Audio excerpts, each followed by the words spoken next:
Venus. Beautiful, bright, and burning.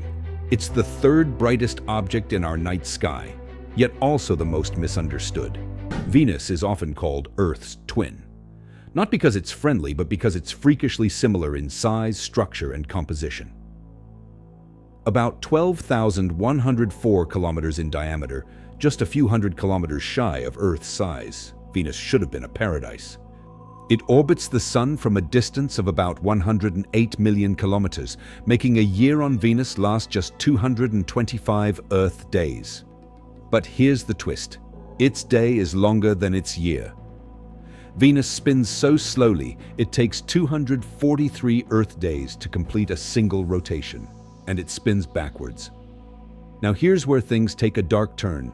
Venus has a thick, dense atmosphere composed of over 96% carbon dioxide. That alone would raise temperatures.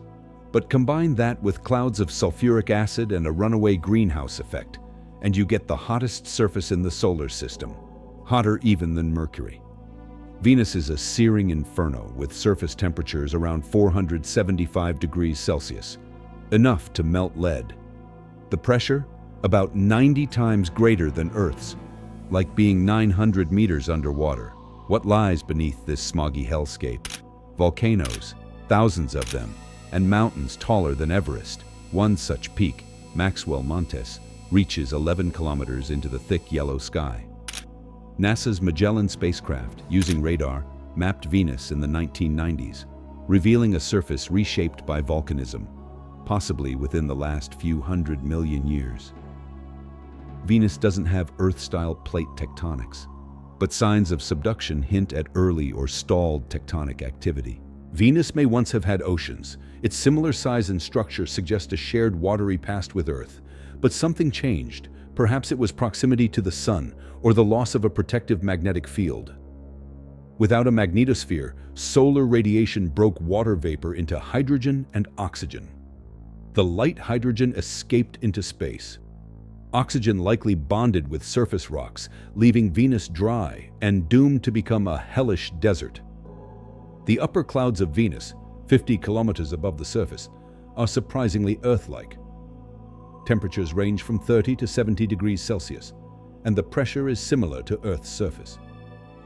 In this strange aerial zone, some scientists speculate that extremophile microbes could float, protected by sulfur chemistry and coated in reflective compounds. Dark streaks in the clouds absorb ultraviolet light. Are they dust, iron chloride, or something stranger? Maybe microbial colonies? The answer remains elusive.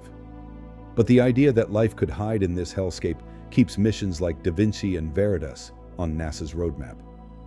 In the 17th century, Galileo aimed his telescope at Venus, and everything changed. He observed that Venus had phases, just like the Moon. That simple observation proved Venus orbited the Sun, not Earth. If Venus is the most extreme planet, then the Soviet Union's Venera missions were the boldest. Between 1961 and 1984, 10 landers made it to the surface. Most lasted minutes. One survived for 2 hours.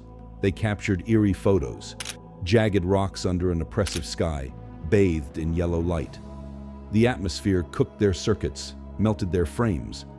But the data they sent back revolutionized our understanding. Venus may seem like a lost cause, but studying it is critical. It offers a look at what could happen to Earth. A lesson in greenhouse effects, atmospheric collapse, and planetary evolution. It also offers insight into how common or rare habitable planets might be in the universe. Venus and Earth were born together, nearly identical. Understanding Venus means understanding planetary tipping points. And as climate change accelerates on Earth, Venus becomes a mirror we can't afford to ignore. No global magnetosphere means Venus is exposed, its atmosphere vulnerable to being stripped away. This, combined with its slow spin and lack of internal convection, may be why its magnetic field failed and why its oceans vanished. New missions are on the way. NASA's Veritas will map the surface in exquisite detail. DaVinci Plus will plunge through the atmosphere, analyzing gases and chemistry. ESA's Envision and India's Shukrayaan 1 will join the effort. These missions could uncover signs of past water, active volcanism, or even unusual chemistry hinting at life. Venus is no longer just a warning, it's a frontier. Venus is a world of duality. It's Earth's twin, but twisted. Familiar, yet alien. Dead, yet possibly harboring life. It teaches us that even slight differences in distance, spin, or chemistry can have cataclysmic consequences. It reminds us that the solar system isn't static, and it challenges us to keep asking questions. We may never set foot on Venus, but by studying it, we learn more about Earth and about the nature of planetary life itself. So next time you see that bright point in the twilight sky, remember, that's not just a planet. It's a warning, a mystery, and perhaps a clue to our future. If you stuck around till the end and liked the video, a like and a comment would mean a lot. Thanks so much for watching. Here's a playlist and a video you might find interesting.